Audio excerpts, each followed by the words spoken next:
Hello there, and welcome once again to The Verdict. Mick Cornett with Kent Myers. We're here every week, as you know, meeting interesting people and dealing with topical issues. And today we welcome in a gentleman we've not had on before, but That's right. But it's certainly overdue. Well, it is overdue, and I'll take the blame for that. We are really pleased today to welcome, when we get to that part of the show, Governor Bill Annoatubby of the Chickasaw Nation. The Chickasaw Nation is, of course, well known in Oklahoma for all it does and what its members accomplish. And we wanted to bring in a few of those stories and a few of that bits of information to our viewers today. I think you'll really find it interesting. Governor Bill Annoatubby, today's guest on The Verdict. We'll be right back.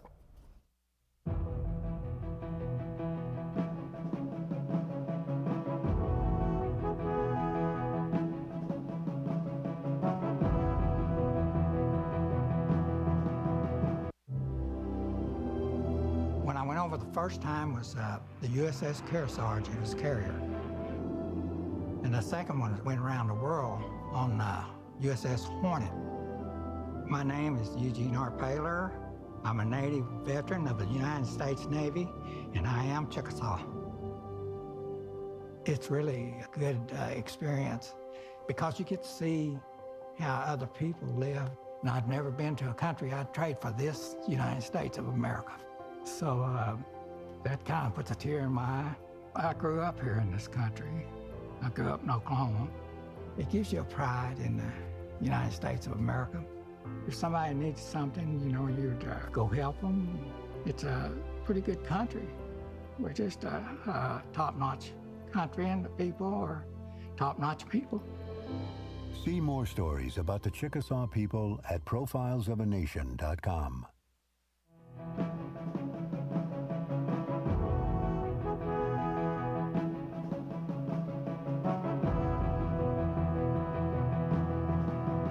Welcome back to the set of The Verdict. Mick Cornett with Kent Myers, and Kent's going to introduce today's guest. Well, as we mentioned on the open, we are really pleased to have Governor Annoatubby join us for a show. We have been wanting to get him on for a long time, and we finally got things worked out, and we're pleased to bring him to you today. Governor Annoatubby was born in Texas, but grew up in Oklahoma and did his undergraduate work at East Central. He was a member of the Oklahoma National Guard. In 1975, he joined the governance leadership of the Chickasaw Nation. And in 1987, he was elevated to governor of the Chickasaw Nation. He's been reelected 8 times since then, and is continuing on the fine work that others before him did, but he's bringing it to a new level. This is his first appearance, Governor. Certainly glad to have you. Yeah. Well, it's a pleasure to be here. Thanks for the invitation. Let's focus a minute or two on those early years when you joined the tribe. What was the Chickasaw tribe like back in 1975 as compared to today? I was a couple of years out of college, a degree in accounting, and there weren't that many people really who had degrees. And so when I applied for a job, I went to work and they made me a director of a department. We had about 30 people working for the tribe. Wow. I had the largest department, I had 15 people.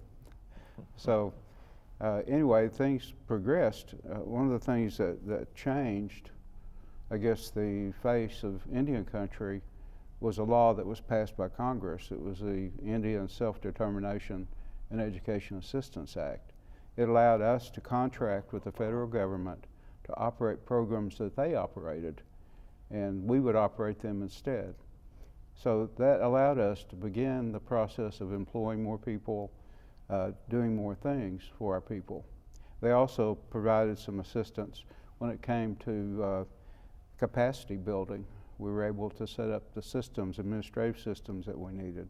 So over a period of several years, we grew, and we contracted for the various programs, education type programs or the social type programs, whatever the Bureau of Indian Affairs or Indian Health Service operated. So in the course of a few years, we grew from about 30 people to around 200. And at one point we had about 300 people. And then we had some shifts in government, federal government, and funding began to decrease likewise because we were primarily federally funded. Our dollars decreased, so we had to reduce the force. And when I first took office in 1987 as governor, we had about 250 employees. We had about a $15 million budget. And the budget must be much larger today. The budget is much, much larger today. We have outlays of around $1 billion. Goodness gracious. And how many members in the tribe? We have 68,000 people that are enrolled or registered as Chickasaw, and they live not just in Oklahoma, but they live all over the country and some in foreign countries. The preponderance in Oklahoma? We have about probably 35% that live in the Chickasaw Nation area. Yeah. And then in Oklahoma, we're over 50%. Tell us about the government structure. We know the governor and there's an election, but the legislative levels of the Chickasaw Nation below that, what does that look like? Well, I'll go back to 1975, and at that point, we only had a governor. But a constitution was passed, and we had a reformation process. In 1983, we have the constitution that we currently operate under. In that constitution, it calls for 3 departments of government: the executive, which is the governor and lieutenant governor, and all the staff and employees that operate day-to-day programs. And then the legislative department, which is made up of 13 people, and they're elected from 4 different districts. They serve 3-year terms. They are staggered so that not all the legislature will be elected at once. And then we have 3 Supreme Court justices, and within the judicial department, they also have district courts, and they have what they call a peacemaker court, which is a pretty interesting scenario. The legislature meets once a month, and they take up the business officially once a month, but they have committee meetings in between also. And they take up the business of the tribe. It may be a land acquisition, it could be anything having to do with the tribe's operation. They took up the water settlement, for instance, and approved that. So, and then the executive is day to day. I mean, the governor and lieutenant governor serve as a team, and we have about 14,000 people that work within the nation, and most of those people work in the executive department. And we're broken down into 8 different departments within that executive, and it varies anywhere from healthcare. It could be the administrative functions of treasury and procurement and that sort of thing that fall within these. Commerce is a very large part of that. As a government, typically, say the city government or the state government, they will have a tax base. In our case, we don't. So we need to be able to raise revenue other than federal revenue so that we can have actually control over what those funds are used for. So the businesses they create the revenue that we operate from, the tribal revenue. And so we have going through a budget process right now where we're having to justify each and every dollar that we spend to our legislative body, and that will be done. Our meeting with them will be in May, so people are working diligently to be prepared for that meeting with the legislature. And if you look at the Constitution, it's much like many other constitutions. You know, the legislature has certain authorities, and executive acts as executive and does the day-to-day business, and I'm considered within that, the CEO. And then the courts, obviously, they take up cases that come from the constituency.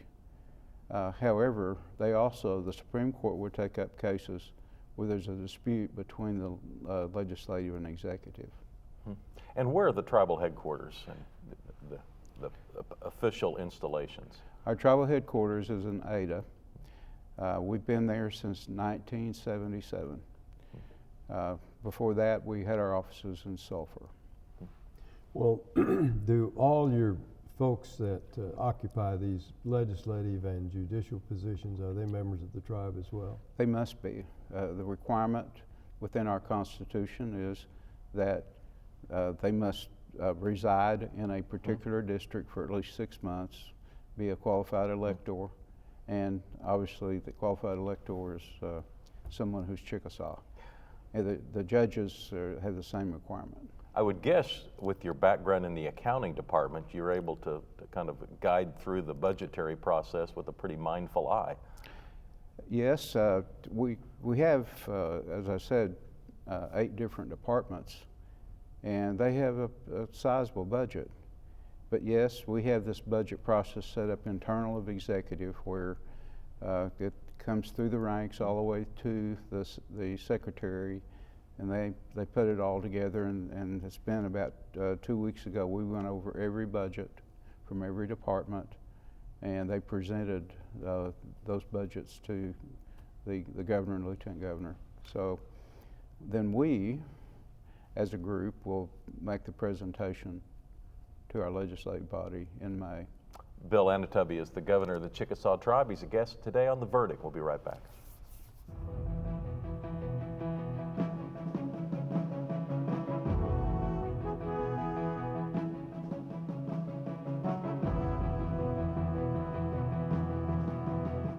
OU Law has a history and heritage that are unparalleled. At the University of Oklahoma College of Law, we empower our students to pursue the career of their dreams. We have the highest U.S. News ranking ever achieved by an Oklahoma law school.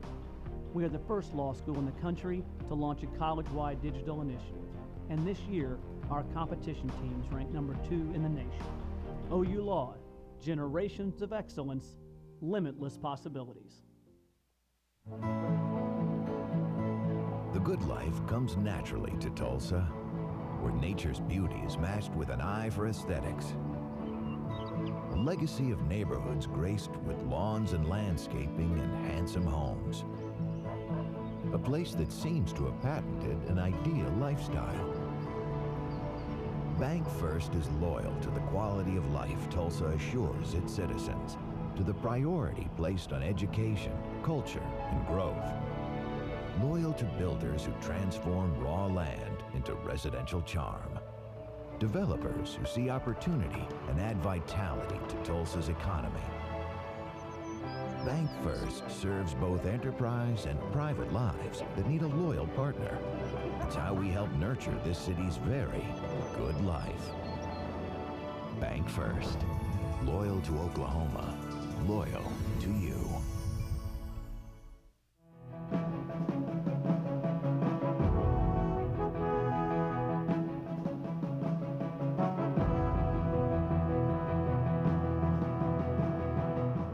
Welcome back to the set of The Verdict. Mick Cornett with Kent Myers, and Kent, our guest today is Bill Annoatubby. Yes, Bill, talk about a brand new baby born as a member of the tribe.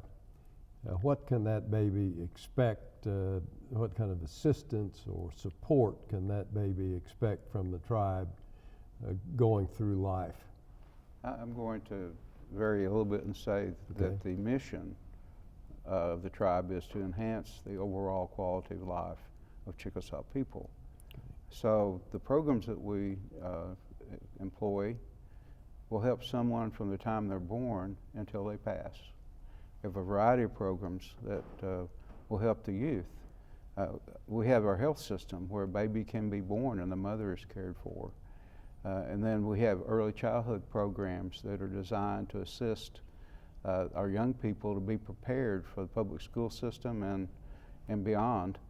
And then we have those programs that are designed to give our youth an experience that maybe they wouldn't get otherwise through youth camps and that sort of thing. And we even have a judicial camp for folks that might want to learn how the court operates. Or we have a law enforcement camp. We have sports camps. So a variety of things that are intended to give our youth experiences. And then as a support to them while they're in the public school system, we have various programs that are designed to support them. Obviously, a student has to do what they do, but we can be there to support them in various ways. And then as they go through the system, the school system, and they graduate from the school system, we have college-type programs, education programs that will provide scholarships, and we have internships for people while they're in college to actually work not only for us, but other agencies, federal agencies, and other businesses in the community and around the state, in fact, in different parts of the United States. So we support them while they're in college, and then we have programs that are designed to provide opportunities to people who are college graduates to assist them in maybe locating and working for the Chickasaw Nation. We have a program that's called the Chickasaw Employment Access Program, where if a person has some barriers to employment, we can assist them. And then we, again, the health system all the time, so the time that they're born until all throughout their life, we provide services, health services to our people. We have drug and alcohol treatment programs. We have family services that's designed to assist them. Culture is very important to the tribe. So we have cultural programs. You may have heard of the Chickasaw Cultural Center. It's located in Sulphur. That's but one way that we're supporting our people when it comes to the history and culture. In order to really know who we are, we need to provide education. There were a lot of reasons that our people maybe fell away from that.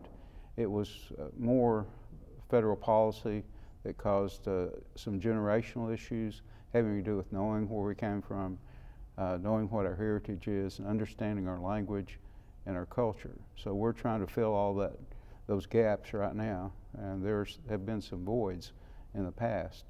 So we have a variety of programs that will touch the lives of those people as they go through life. When a person becomes a senior citizen, we have programs that are designed to help them. Senior citizens oftentimes find themselves alone.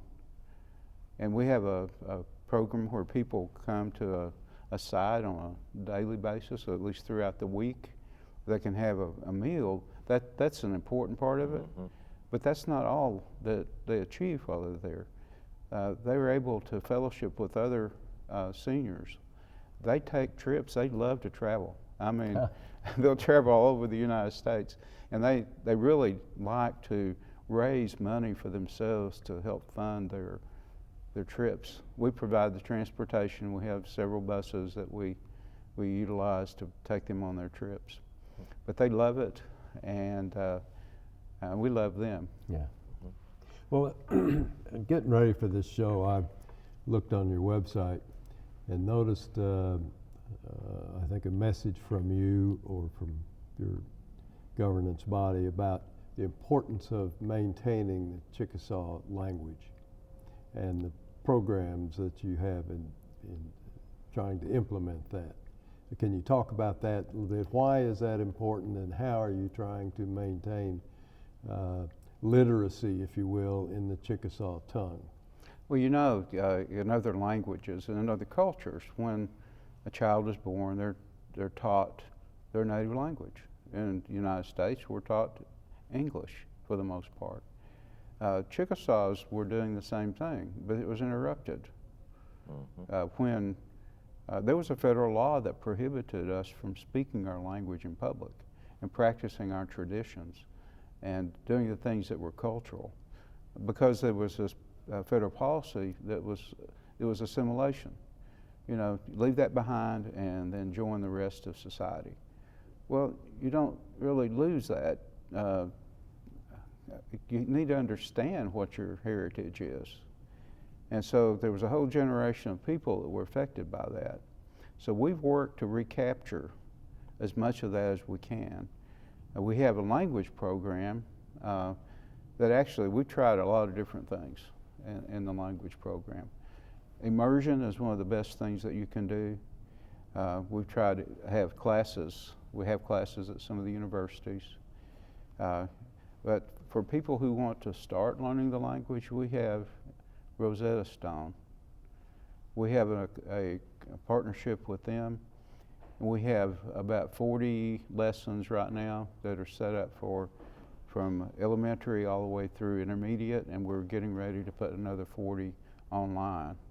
And so Rosetta Stone is a proven method for people to learn. And so we're quite hopeful that this one will help a lot. Do you see an interest in the tribal members in getting involved with that to try to learn or relearn the language? Absolutely. We have about 3,500 people that are using Rosetta Stone right now, so that itself tells you there's some interest. And we actually produce the segments on there. We work with Rosetta Stone and our production company to actually take people through their family. They have an older person in the family, have a middle-aged person in the family, and so those experiences that they can see and be part of actually help them to learn more about the language.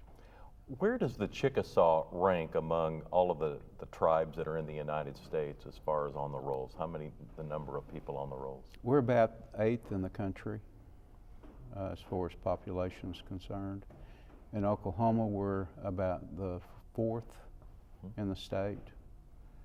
The Cherokee, Creek, and Choctaw are ahead of us in the state of Oklahoma. And how many recognized tribes are there in the United States, and how many in Oklahoma? There's over 500. That would be. I had no idea there were including the Alaska villages. Okay. Over 500 tribes recognized by the United States federal government in the United States. That's correct. And in the state of Oklahoma, how many of those tribal members? Well, there's a little dispute on that from time to time, but there are 39 that we say that are recognized in Oklahoma. And I want to give you a chance to talk about the American Indian Cultural Center, which the Chickasaw is working on in Oklahoma City. We're really excited about the Native American Cultural Center, American Indian Cultural Center and Museum. And the fact that the construction on that facility is going to begin again this spring.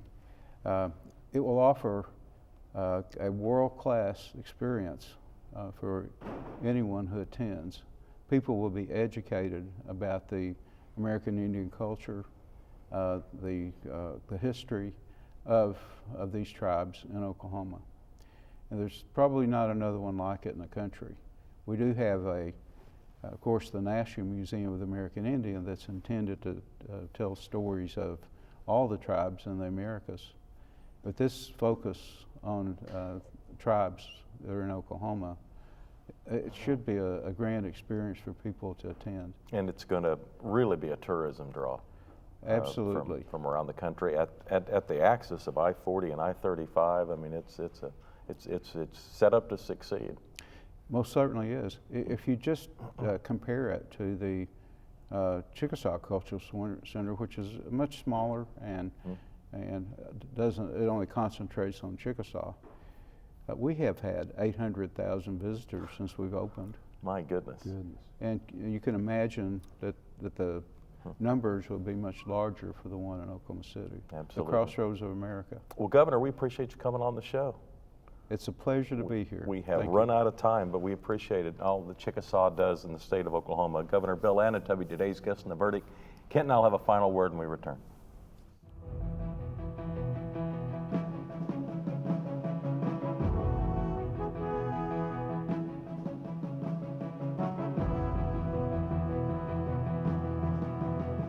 It used to be okay in hospitals. It used to be okay in movie theaters. It was okay in classrooms, restaurants, and airplanes. But thanks to a greater understanding of the dangers, that's not okay anymore. So now that we know secondhand smoke causes lifelong health problems, why is it still okay to smoke with children in the car? Bottom line, it's not okay. Let's get serious about protecting kids. Join the fight at stopswithme.com. All children deserve a life of hope and love, but sometimes they experience a life of pain, neglect, and abuse. When that happens, each child deserves all the quality assistance and representation that can be offered in our legal system. For more information, call 23-CHILD. Oklahoma Lawyers for Children, helping to bring hope and love back to the lives of abused children. You will always be mom and dad to me. You have children come from a different lifestyle, different mindset. You have to open your arms and really do what you have to do to have that child become a part of your family. And if it's more patience, that's what you do. Kids got to know they can trust you. And that's what we try to do with these kids. You will always be mom and dad to me. The Journal Record is pleased to be a sponsor of The Verdict. The Journal Record, since 1903, the best source of Oklahoma business news and legal information.